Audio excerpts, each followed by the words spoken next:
Welcome to my YouTube channel computer by Poonam Lohan.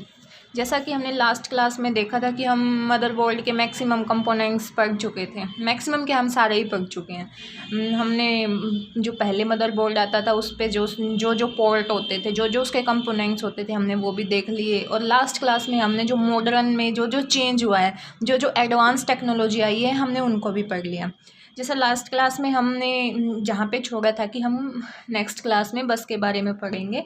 उसके बस के 3 पार्ट होते हैं, जैसे control bus, address bus, data बस, ये सब हम देखेंगे। सबसे पहले हम देख लेते हैं कि बस क्या होता है। हमने पहली क्लास में भी देखा था, लेकिन एक बार फिर से देख लो कि जो मदरबोर्ड होता है हमारा, उसके ऊपर जो ग्रीन सी लाइनें दिखाई देती हैं हमें, वो बस कहलाती हैं। और इसको ना कॉपर ट्रैक्स और कॉपर ट्रेल्स भी बोला जाता है। क्या बोला जाता है इसको? कॉपर ट्रैक्स या फिर कॉपर ट्रेल्स, ये भी इसको बोला जाता है। ये जनरली वायर ही होती है मदरबोर्ड के ऊपर। और जो हमने ये भी देखा था कि जो कंप्यूटर के अंदर जो डाटा ट्रैवल करते हैं या जो हमारी इंफॉर्मेशंस ट्रैवल करती है, वो किसके ज़रिए ट्रैवल करती है? वो इसी बस के ज़रिए ट्रैवल करती है। और वो किस फॉर्म में ट्रैवल करती है? वो ट्रैवल करती है इलेक्ट्रिकल सिग्नल की फॉर्म में।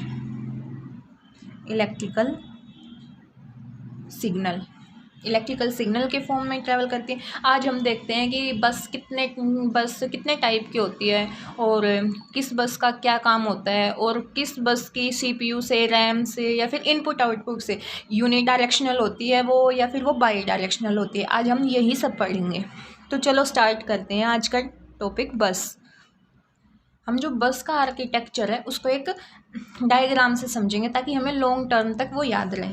तो देखते हैं, सिस्टम बस,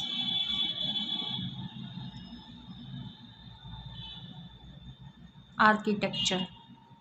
इसमें होता है एक, जैसे हमें पता है सीपीयू है और मेमोरी है।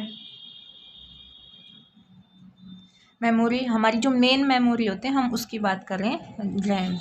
और एक तरफ है हमारे इनपुट आउटपुट डिवाइस। जो हमारी बस है उसमें 3 पार्ट होते हैं। एक पार्ट होता है कंट्रोल बस,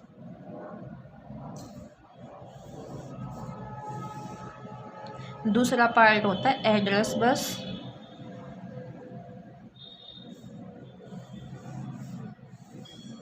और तीसरा पार्ट होता है डाटा बस।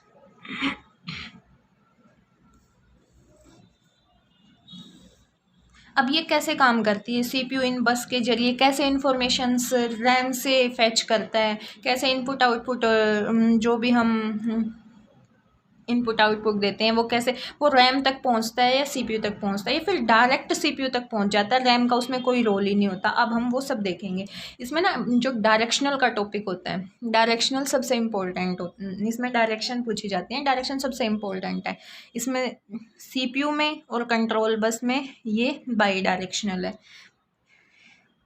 हम एक बार इसको बना लेते हैं, फिर इसको डीप में देखेंगे। इसमें तीनों बाई डायरेक्शनल होते हैं कंट्रोल बस के साथ। सीपीयू भी, रैम भी, और इनपुट आउटपुट भी होता है उसके साथ। और जो सीपीयू से जो एड्रेस बस होती है वो इस डायरेक्शन में होती है, यूनि डायरेक्शन। और जो एड्रेस बस मेमोरी से होती है उसकी डायरेक्शन ये वाली होती है, ये भी यूनि डायरेक्शनल है। लेकिन जो इनपुट आउटपुट जो डिवाइस है उसकी डायरेक्शन एड्रेस बस के साथ बाई डायरेक्शनल होती है। और ये जो हमारी डाटा बस है ये तीनों के साथ बाई डायरेक्शनल होती है। अब ये इन डायरेक्शंस का मतलब क्या है, और ये यूनि डायरेक्शनल क्यों होती है, ये बाई डायरेक्शनल क्यों है? चलो अब हम वो सब देखते हैं। अब हमने एक बात पढ़ी थी कि जो सीपीयू है वो कहाँ से डाटा फैच करता है? वो रैम से डाटा फैच करता है। लेकिन कैसे डाटा फैच करता है? ये सभी इस कैसे का आंसर इन डायरेक्शंस में ही है। तो इन डायरेक्शंस को देखेंगे।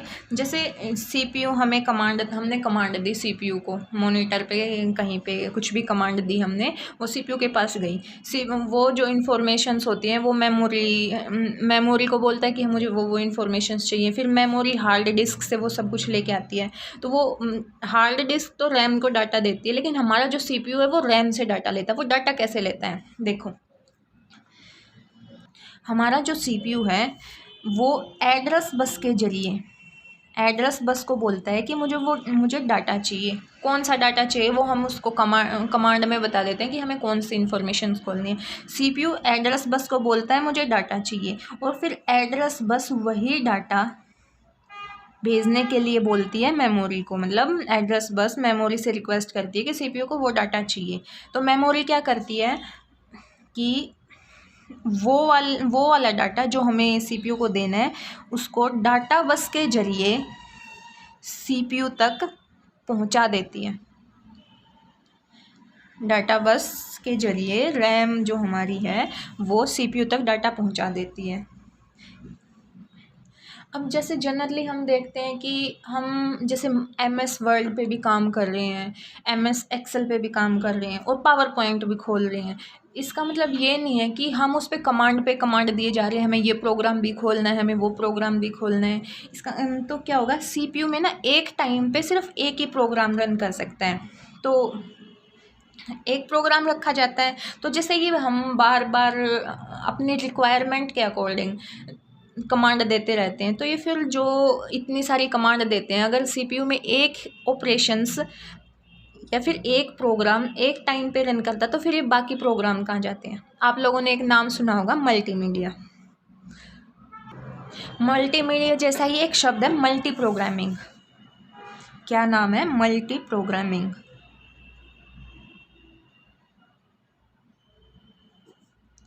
अब देखते हैं मल्टी प्रोग्रामिंग क्या होता है। ये हुआ हमारा CPU और ये है हमारा रैम।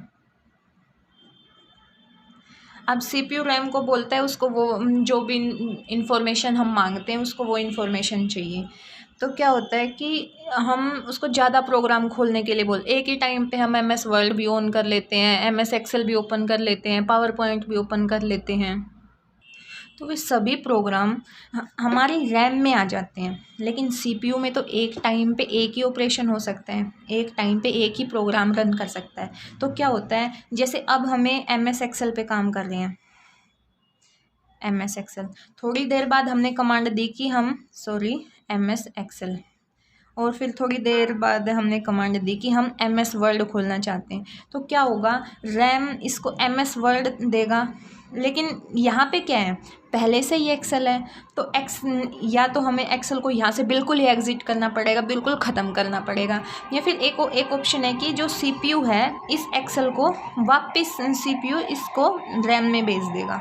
फिर वर्ड पे कर रहे हैं, फिर थोड़ी देर बाद हमने कहा कि हमें तो पावर पॉइंट खोलना है, हमने पावर पॉइंट खोलने की कमांड दे दी, पावर पॉइंट की दे दी। तो अब क्या होगा कि रैम यहाँ भेजेगा, लेकिन यहाँ पहले से वर्ड है, तो ये CPU क्या करेगा, वर्ड को रैम में वापस भेज देगा और यहाँ से पावर पॉइंट को ले लेगा।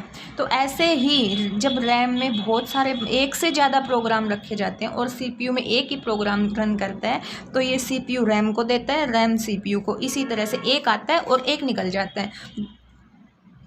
तो हमारे प्रोग्राम ये ऐसे ही घूमते रहते हैं, ये ऐसे ही घूमते रहते हैं, इसी को बोलते हैं मल्टी प्रोग्रामिंग।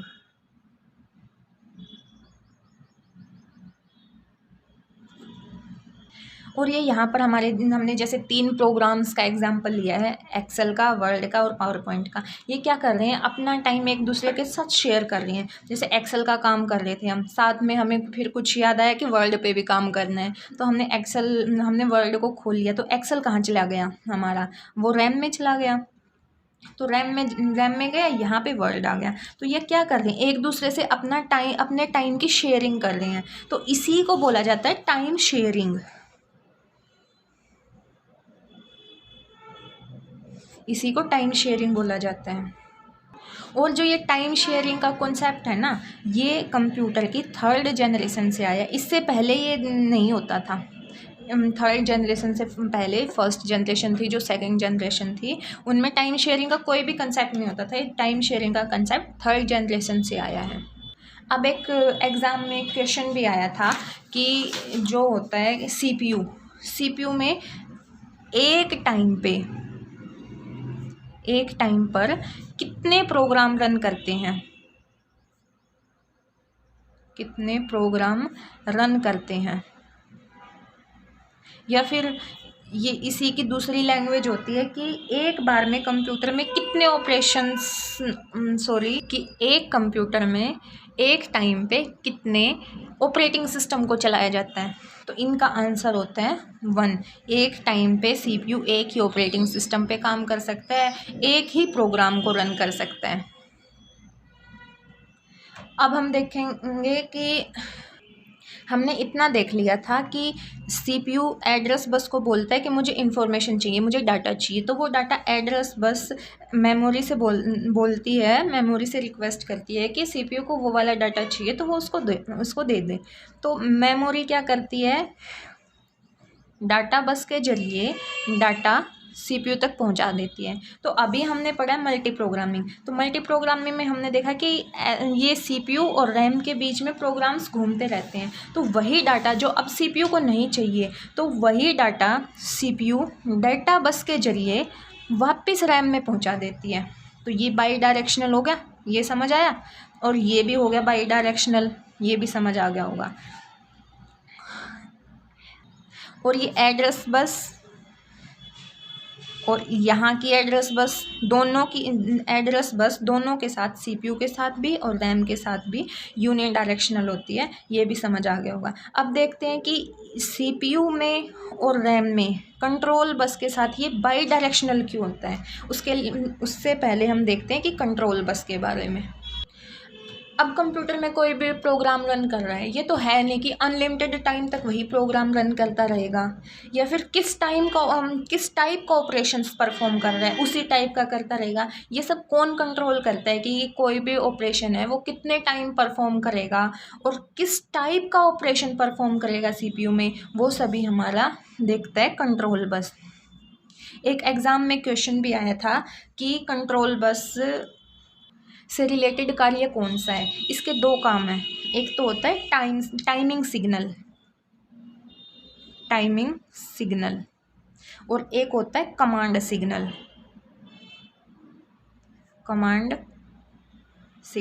टाइमिंग सिग्नल में होता है कि ये टाइम को कंफर्म करता है कि किस टाइम पे कौन सा प्रोग्राम ऑपरेट होगा, और कमांड सिग्नल में क्या कंट्रोल करता है ये हमारा कि किस टाइप का ऑपरेशंस परफॉर्म होगा। ये दोनों, टाइम को मैनेज करना और किस टाइप का ऑपरेशन परफॉर्म होगा, ये दोनों काम होते हैं कंट्रोल बस के, और इनकी टेक्निकली नाम है timing signal and command signal. तो इसी वजह से होता है कि जो हमारा सीपीयू है और हमारी जो मेन मेमोरी रैम है, इन दोनों के बीच कंट्रोल बस बाई डायरेक्शनल होती है।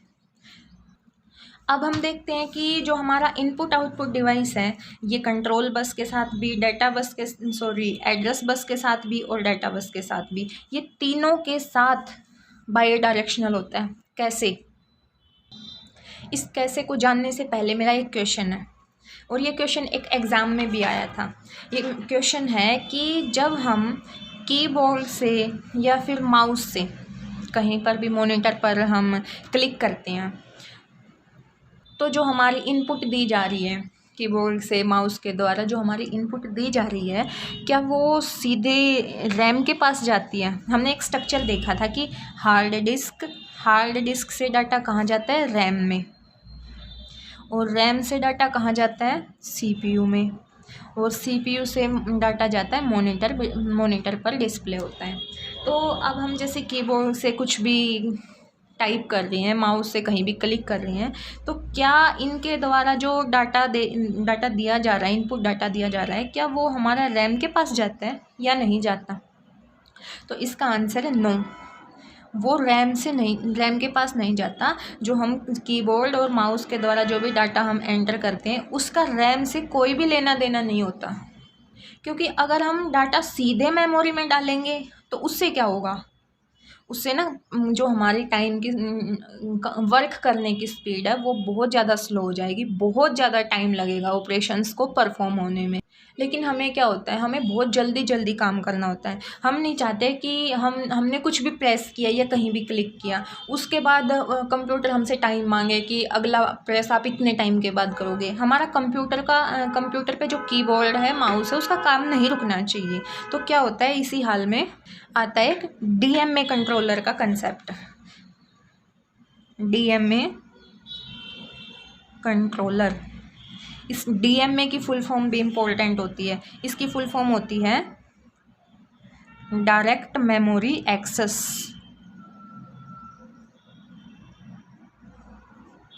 Direct memory access.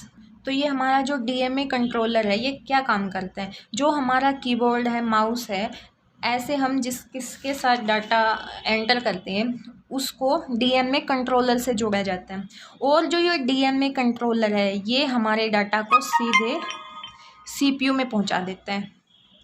रैम का कोई भी कंसेप्ट नहीं आता इसमें। डीएमए कंट्रोलर सीधे हमने जो डाटा एंटर किया है उस डाटा को सीधे सीपीयू तक पहुंचाता है। जैसे ये डायग्राम हम एक बार फिर देखते हैं। हार्ड डिस्क से डाटा कहाँ जाता है, रैम में। रैम से डाटा कहाँ जाता है, सीपीयू में। और सीपीयू से कहाँ जाता है, मॉनिटर में। और ये हमारा है कीबोर्ड हो गया, माउस हो गया, मतलब एक तरह की इनपुट आउटपुट डिवाइस। इनको क्या होता है, डीएम कंट्रोलर से जोड़ा जाता है, डीएमए कंट्रोलर। और ये डीएमए कंट्रोलर सीधा डाटा पहुंचा देता है हमारा सीपीयू के पास।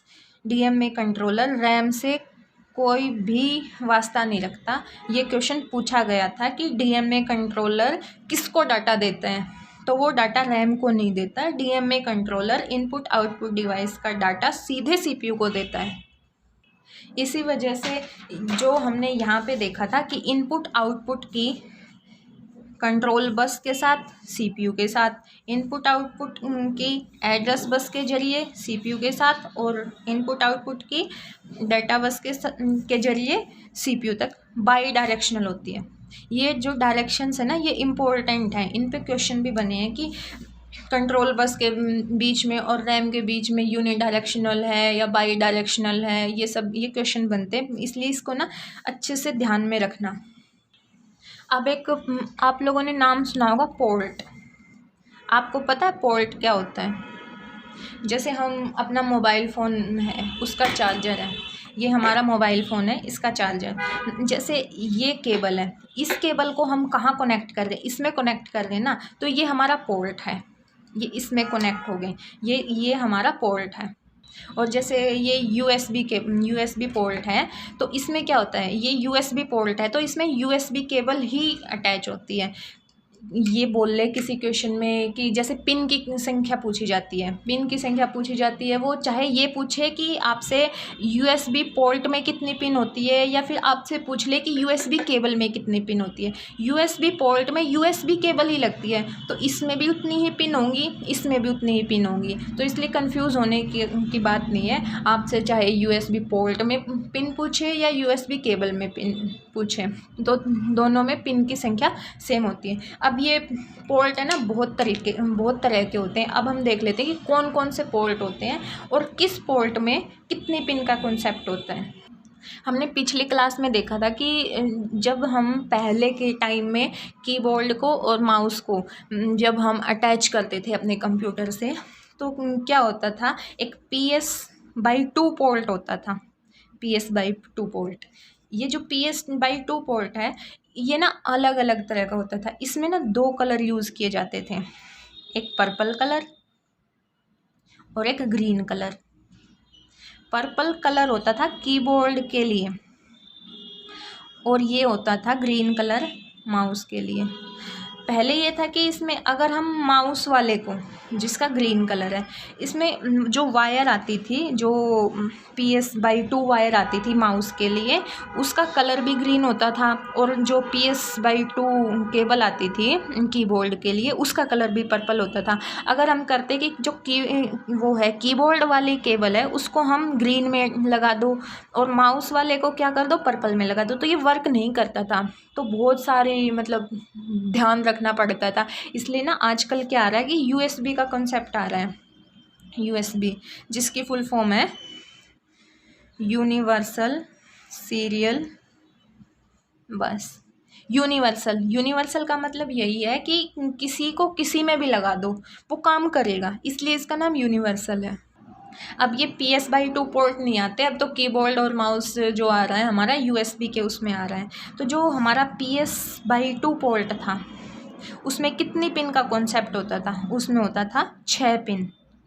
ये पिन की संख्या अक्सर एग्ज़ाम में पूछ ली जाती है, इसलिए इसको ध्यान में रखना।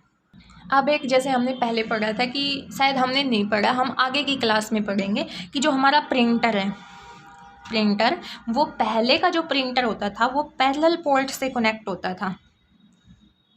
पैरेलल पोर्ट बोल लो या केबल बोल लो, दोनों में पिन की संख्या सेम होती है। तो जो पहले पोर्ट था हमारा कंप्यूटर से प्रिंटर को अटैच करने के लिए, वो पैरेलल पोर्ट था। इसमें क्या होता था, इसमें 25 पिन होते हैं। 25 पिन्स का कॉन्सेप्ट था इसमें। आजकल ये भी USB से कनेक्ट किया जा रहा है, इसलिए USB में होती हैं 4 पिन। और ये पिन्स देखो ऐसे होती हैं, ये हमारा चार्जर है ना, इसमें ये देखो, इसमें ये 4 दिख रहे होंगे आपको, यहाँ पे भी पिन है, एक यहाँ और एक यहाँ। आप अपने वाले में ना अच्छे से देखना, उसमें पता चलेगा। ये हमारी USB केबल है, ये हमारा USB पोर्ट है। जबकि हमारा जो दूसरी तरफ होता है, जो ये USB-C टाइप होता है, इसमें ना 24 पिन का कॉन्सेप्ट होता है। अभी हम देख लेते हैं कि कुछ पोर्ट लिख लेते हैं कि कौन से पोर्ट में कितने पिन होते हैं, क्योंकि ये एकदम से याद रहना थोड़ा टफ है। तो देखते हैं कौन से पोर्ट में कितने पिन होती हैं। तो हमने देखा कि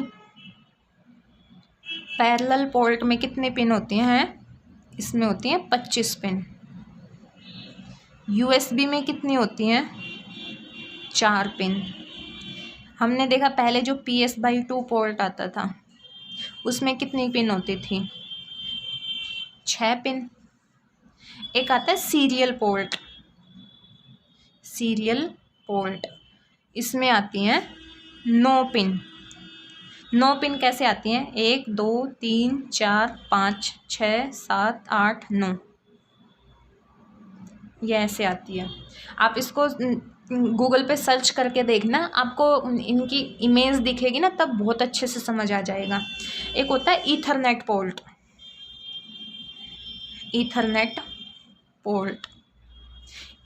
पोर्ट में क्या होता है, 8 पिन होती हैं।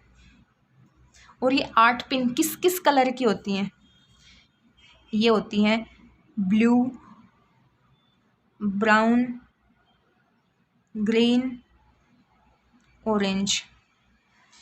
फिर एक होती है ब्लू वाइट, फिर एक होती है ब्राउन वाइट, और एक होती है ग्रीन वाइट, और एक है ऑरेंज वाइट। ये 8 कलर होते हैं ईथरनेट पोर्ट के, जो 8 पिन्स होते हैं उनके ये कलर होते हैं।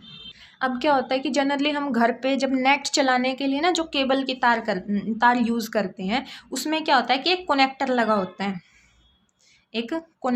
होता है, और इसी कनेक्टर में जो हमारे ईथरनेट वाली जो केबल होती है उसकी 8 पिन्स होती है ना, ये तार उसमें लगता है। और जहाँ पे ये तार लगता है, जिसमें ये 8 तार जुड़ते हैं, उसको बोला जाता है RJ45, जिसमें RJ का मतलब होता है रजिस्टर्ड जैक। RJ45 नाम आपने पहले भी सुना होगा, जिसकी फुल फॉर्म है रजिस्टर्ड जैक। अब पिछली क्लास में हमने एक नाम देखा था VGA पोर्ट, जिसकी फुल फॉर्म क्या थी, इसकी फुल फॉर्म इम्पोर्टेंट है, जिसकी फुल फॉर्म थी वीडियो ग्राफिक्स एरे। अब एक ना वीजीए पोर्ट भी होते हैं, वीजीए पोर्ट। ये ना वीजीए पोर्ट मॉनिटर पे जो कुछ हम देखते हैं उसको अच्छे से हाई एचडी में दिखाने के लिए जो हम यूज़ करते हैं वीजीए पोर्ट है। और भी बहुत सारे पोर्ट हैं, हम सभी को देखेंगे एक एक करके। ये वीडियो शो करता है, हमने जैसे पिछली क्लास में देखा था। और हमने देखा था कि जो सीपीयू से जो डाटा आ रहा है वो मॉनिटर स्क्रीन पर देखना है हमें, तो वो क्या होता है, वीजीए केबल के थ्रू ही दिखाया जाता है। हमने पिछली क्लास में देख लिया था कि ये वीजीए केबल के थ्रू होता है। और अब देख रहे हैं अगला पोर्ट। अगले पोर्ट का नाम है डीवीआई पोर्ट। डीवीआई पोर्ट ये भी मॉनिटर के लिए ही होता है। डीवीआई पोर्ट, इसमें क्या होता है, 24 पिन का कॉन्सेप्ट होता है। जो हमारा वीजीआई पोर्ट था इसमें कितने पिन का कॉन्सेप्ट था, 15 पिन का। और ये 15 पिन कैसे होती हैं, 1 2 3 4 5 6 7 8 9 10 11 12 13 14 15, ये ऐसा होता है वीजीए पोर्ट। अब देखते हैं डीवीआई पोर्ट। डीवीआई पोर्ट में होती हैं 24 पिन। ये कैसा होता है, 1 2 3 4 5 6 7 8, ऐसे ही 3 लाइन बनती हैं 8 पिन की। ऐसा होता है हमारा डीवीआई पोर्ट, जिसमें डीवीआई की फुल फॉर्म होती है digital video interface.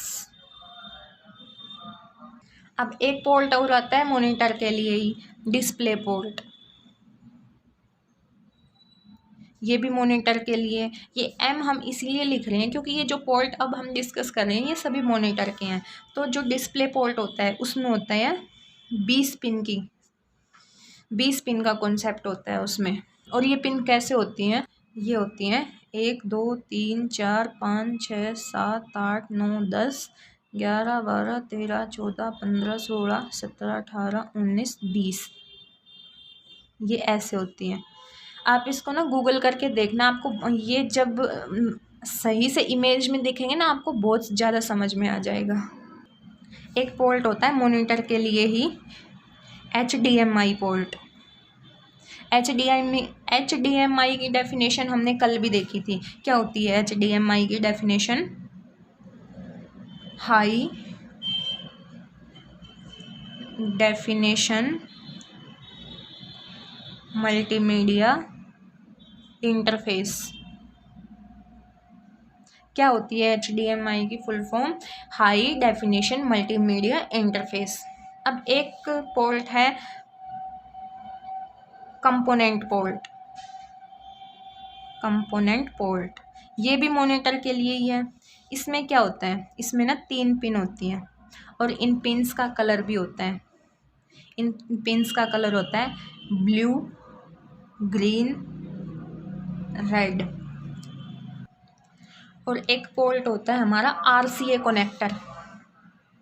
RCA connector port, ये RCA कनेक्टर पोर्ट किस काम में आता है, ये मॉनिटर पर ऑडियो को भी दिखाता है, ऑडियो को भी हाई रेजोल्यूशन करके देता है, और ये वीडियो को भी फुल HD में दिखाता है। ये मॉनिटर पर ऑडियो के लिए भी यूज़ होता है और वीडियो के लिए भी यूज़ होता है। इसमें भी 3 पिन का कॉन्सेप्ट होता है और इनके पिन का कलर है, एक है येलो, एक वाइट और एक रेड। अब एक सुना होगा आपने 3.5 mm जैक पोर्ट। इस पोर्ट का क्या काम होता है, ये पोर्ट यूज़ किया जाता है ऑडियो डाटा के लिए, केवल और केवल ऑडियो के लिए। इसका यूज़ वीडियो के लिए नहीं किया जाता। ऑडियो और वीडियो के लिए RCA कनेक्टर होता है और केवल ऑडियो के लिए होता है 3.5 mm जैक पोर्ट। इसमें क्या होता है, इसमें होती है 1 पिन। अब आजकल जो ट्रेंड में चल रहा है USB पोर्ट, USB चल रहा है। हम USB के बारे में देखेंगे कल। अब हमने देखा है कि पहले, अब आजकल ज़्यादातर टाइप C के USB पोर्ट आ रहे हैं। पहले क्या होता था, टाइप A आया था, टाइप B भी आया, मिनी A आया, मिनी B आया, माइक्रो A, भी आया, मिनी भी आया, माइक्रो बी भी आया, और अब आजकल ट्रेंडिंग में चल रहा है टाइप सी। टाइप सी में हमने देखा कि 24 पिन होती हैं। जो हमारा ये चार्जर है, ये यहाँ क्या होता है, ये होता है USB पोर्ट, जहाँ से हमारा चार्जर में कनेक्ट होता है, और एक होता है जहाँ से हमारे फ़ोन में कनेक्ट होता है, ये होता है हमारा टाइप सी। इसमें होती हैं 24 पिन और इसमें होती हैं 4 पिन। अब हम कल की क्लास में ना USB पोर्ट को अच्छे से पढ़ेंगे कि टाइप ए में कितनी पिन थी, बी में कितनी थी, और जो हमारे आज तक जितने भी USB आए उनमें केबल की लेंथ कितनी मिली थी, कौन सा USB किस ईयर में आया था, और किस USB की मैक्सिमम डाटा ट्रांसफ़र रेट क्या होती है। तो बस आज के लिए इतना ही। धन्यवाद।